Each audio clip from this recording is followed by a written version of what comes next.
আমাকে যখন ও বলছে যে ও আমাকে বিয়ে করবে, আমি সেজন্য ওকে বিয়ে করবার জন্য চট্টগ্রাম আসছি। এখন ও আমাকে 15 দিন আমার সাথে থাইকা, আমাদের কোর্ট অফিসে বিয়ে হয়েছে, কাজী অফিসে আর কি।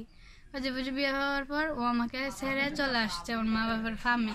এখন আসার পর ওকে তাবিজ করছে ওর মা যে আমাকে ও ভুলে যাওয়ার জন্য, কিন্তু পারে নাই।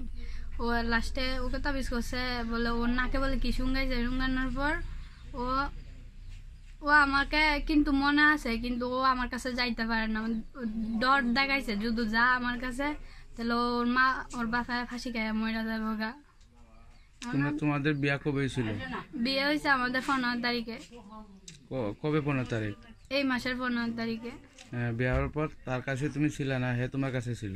আমরা দুজনের কাছে ছিলাম, আলাদা একটা রুম নিয়ে। আমাদের রুমের ভাড়া দিয়ে এখন আমি আসছি। এখন আমি কই যাবো আমি নিজে জানি না। আমি আমার মা বাবার সাথেও যোগাযোগ করছি। আমার মা বাবা তোমার পালাই ছিল নাকি? হ্যাঁ, ও আমাকে পালাই আসছে। আমার নামে মিশা কথা বলছে যে আমি নামাজ পড়তে যাচ্ছি। নামাজ পড়তে যায় আর ও আসে নাই। ওকে আমি অনেক করছি, আমার টাকা নিয়েও চলে আসছে। আচ্ছা, টাকা নিয়ে আসছে ভালো কথা, আমার কাছে যাবে কেন? এখন ওকে যাইতে দেন, ওর মোবাইল টোবাইল আটকায় রাখছে, ওকেও আটকায় রাখছে। তোমার শ্বশুর বাড়ি মানে তুমি গেছিলা?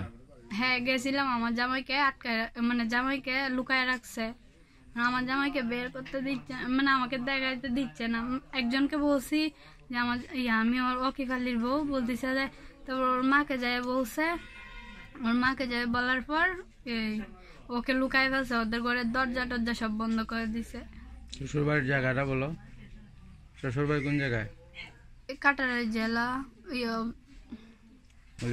মৌলভীবাজার জেলা। এখন তুমি কি চাও?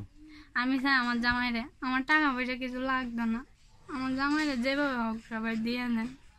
আমি আমার জামাইয়ের সাথে থাকতে চাই। সে যদি তোমাকে নেয় না তাহলে কি করবা? তাহলে আবার গোলাম হয়ে থাকবো আমি।